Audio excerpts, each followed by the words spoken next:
세상을 사랑함 1875년 부조화 선지자 477에서 482 사단이 지극히 높은 산에서 우리 주님에게 제시한 유혹은 인간이 만나야 할 주된 유혹 가운데 하나이다. 영광 중에 드러난 세상 왕국은 그리스도께서 보다 초월한 자에게 드리는 경배를 사단에게 드리는 것을 조건으로 사단에 의해 그리스도께 선물로 제시되었다. 우리 구주께서는 이 유혹의 힘을 느끼셨으나 우리를 위하여 대항하시고 승리하셨다.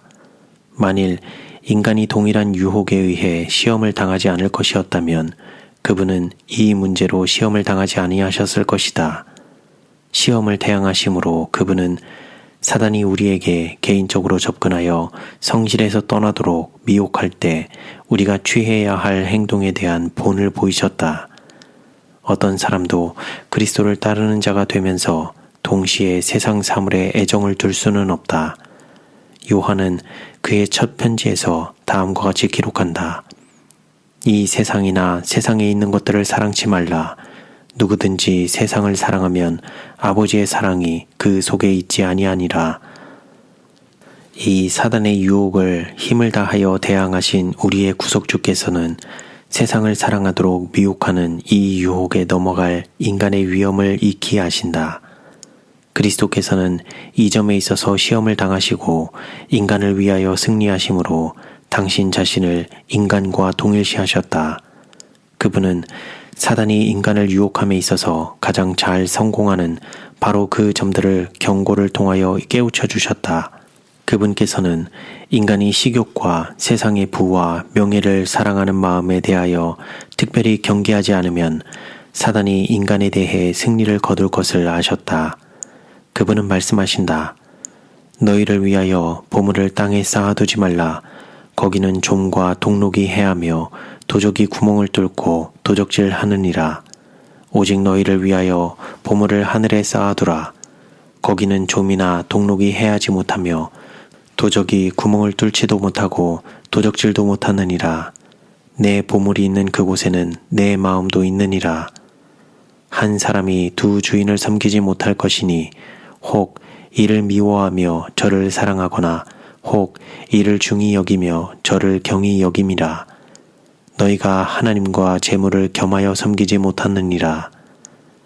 여기에서 그리스도께서는 우리 앞에 두 주인 곧 하나님과 세상을 제시하시며 우리가 양자를 동시에 섬기는 것이 도무지 불가능하다는 사실을 명백하게 제시하셨다.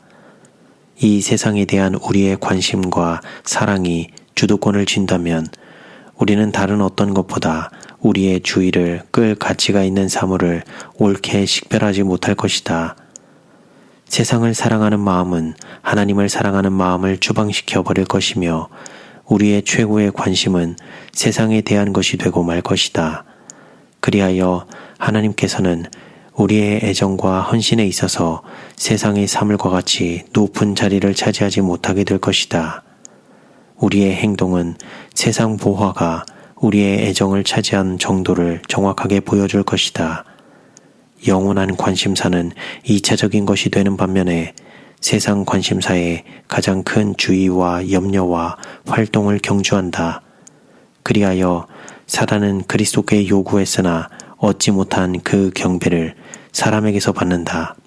그리스도를 따르노라 공언하는 자들의 믿음을 부패시키고 그들을 도덕적 능력에 있어서 연약하게 만드는 것은 세상에 속한 이기적 사랑이다. 세상의 부를 사랑할수록 그들은 하나님께로부터 더 멀리 떠나게 되며 부패케하는 세상의 감화와 그들이 처해 있는 위험에 대하여 자각할 수 있는 그분의 거룩한 속성을 덜 받게 된다. 유혹을 통하여 세상을 매우 매력적인 것으로 만드는 것이 사단의 목적이다. 부와 세상의 명예에 대한 사랑을 통하여 사단은 그리스도인이라 공언하는 자들의 애정까지도 차지하는 매혹적인 능력을 갖는다. 그리스도인임을 공언하는 사람들 중 많은 무리가 부를 얻기 위하여 어떤 희생이라도 감수하며 그들의 목적하는 바에 더 크게 성공할수록 고귀한 진리에 대한 사랑이 감소되며 그 진리의 확장에 대한 관심도 줄어든다.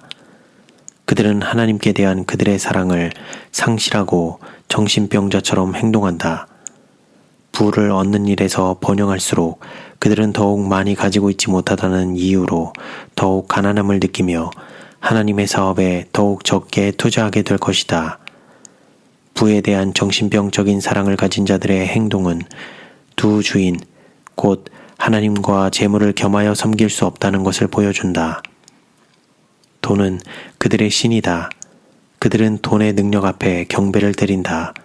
그들은 모든 기니원점에 있어서 세상을 섬긴다. 그들의 명예, 곧 그들의 장자의 상속권은 세속적 이익 때문에 희생된다.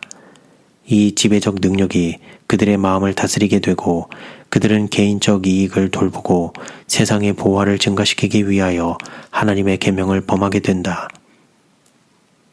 재물의 노예. 그리스도의 가르침의 말씀이나 원칙에 유의하지 않고 그것을 좋아하지 않는 많은 자들이 그리스도를 믿노라는 신앙을 고백할 수도 있다. 그들은 그들의 최선의 힘을 세속적 사업에 기울여서 재물을 섬긴다. 너무도 많은 사람들이 사단에 의해 속임을 당하고 세속적 이득에 대한 빛나는 전망에 의해 그들의 상상력이 고조되어 있다는 사실은 두려운 일이다. 그들은 세상에서 명예와 부를 얻고자 하는 그들의 목적이 달성될 경우에 누리게 될 완전한 행복에 대한 생각으로 도취된다. 사단은 이 모든 것, 곧 그대가 그것으로 큰 선을 행할 수 있는 이 모든 권세, 이 모든 부를 내가 내게 주리라는 매력적인 뇌물로 그들을 유혹한다. 그러나 그들이 얻기 위하여 수고한 그 목적을 달성할 경우 그들은 거룩한 품성을 나누어 받게 하는 자아부정의 구속주와 맺은 관계를 끊어버린다. 그들은 그들의 세속적 보화에 집착하며 그리스도를 위하여 요망되는 자아부정과 자아희생을 멸시한다. 그들은 그들의 마음이 고정되어 있는 그 아까운 세상 보화를 나누어 줄 마음이 없다. 그들은 주인을 바꾸어버렸다. 그들은 그리스도 대신에 재물을 받아들였다. 재물이 그들의 신이며 그들은 재물을 섬긴다. 사단은 부를 사랑하는 마음을 통하여 이 속임을 당한 영혼들의 경배를 자신에게 돌리게 했다.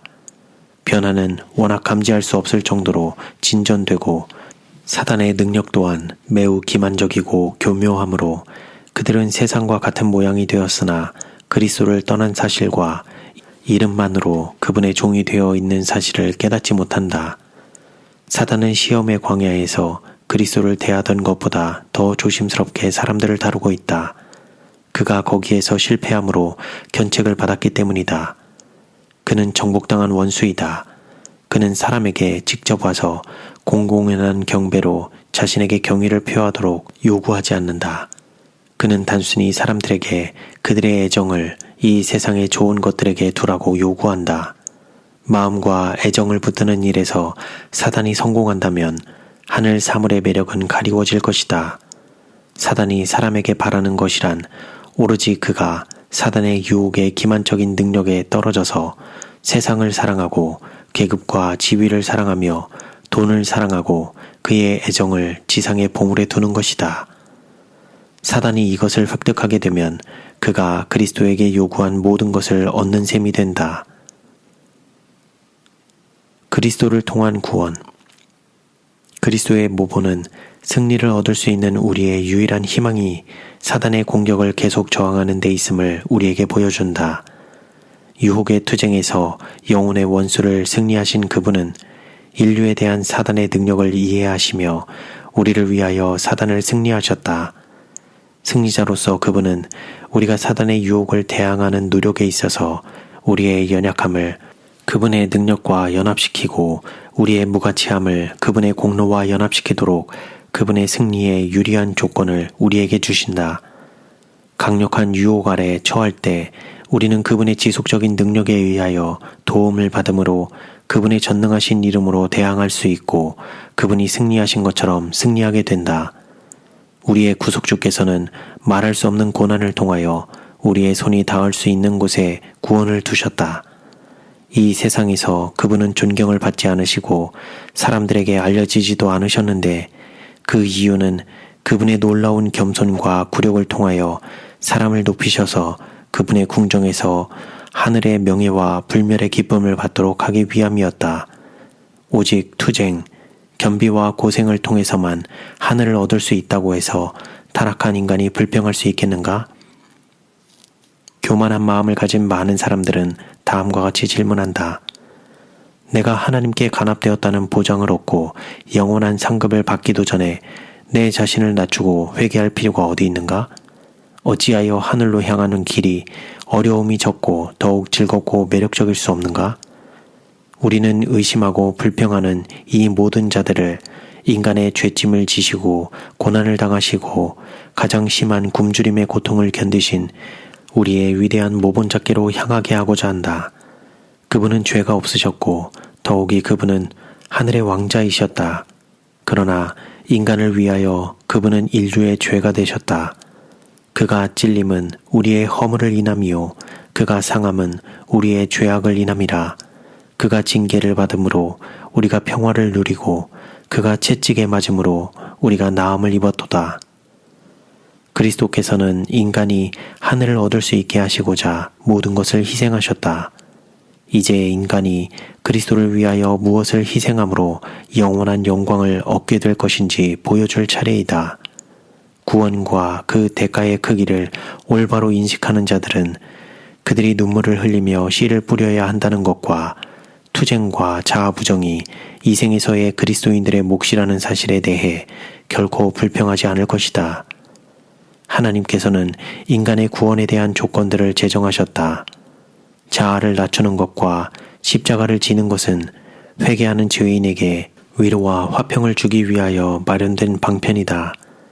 예수님께서 인간이 감당하도록 결코 요청받지 아니할 모욕과 희생을 당하셨다는 것을 생각할 때 모든 불평의 소리는 잠잠해져야 할 것이다. 인간이 하나님의 율법을 범한 것을 진정으로 회개하고 그리스도를 죄인의 구주와 대언자로 믿는 믿음을 통하여 가장 큰 기쁨이 이르러 온다. 사람들은 이 세상의 보물을 얻기 위하여 큰 희생을 치르고 애를 쓴다. 그들은 어느 정도의 세상 이익을 얻기 위하여 수고와 고난과 궁핍을 견딘다. 그렇다면 어찌하여 죄인들이 불멸의 보화와 하나님의 생명과 유사한 생명, 쇠하지 않는 영원한 영광의 면류관을 얻기 위하여 인내하고 고난을 참고 희생하지 않을 것인가? 우리는 어떠한 대가를 지불하고서라도 영원한 영광에 중한 하늘의 무한한 보화와 그 가치를 헤아릴 수 없는 유산을 획득해야 한다. 우리는 자아부정에 대하여 불평하지 말아야 한다. 왜냐하면 생명과 영광의 주님께서 우리보다 먼저 그것을 견디셨기 때문이다. 우리는 고난과 궁핍을 피하지 말아야 한다. 하늘의 임금께서 죄인을 위하여 그것을 감수하셨기 때문이다. 안락과 편의를 희생당한다고 해서 단 하나의 불평의 생각도 갖지 말아야 한다. 구세주께서 우리를 위하여 이 모든 것을 당하셨기 때문이다. 우리의 모든 자아부정과 궁핍과 고난을 아무리 크게 평가할지라도 그것은 생명의 주께서 지불하신 것에 비하면 모든 면에 있어서 훨씬 작은 것에 불과하다. 우리가 행한 어떤 희생이라도 그리스도께서 우리를 위하여 당하신 것과 비교하면 보잘것없는 것이 되고 만다.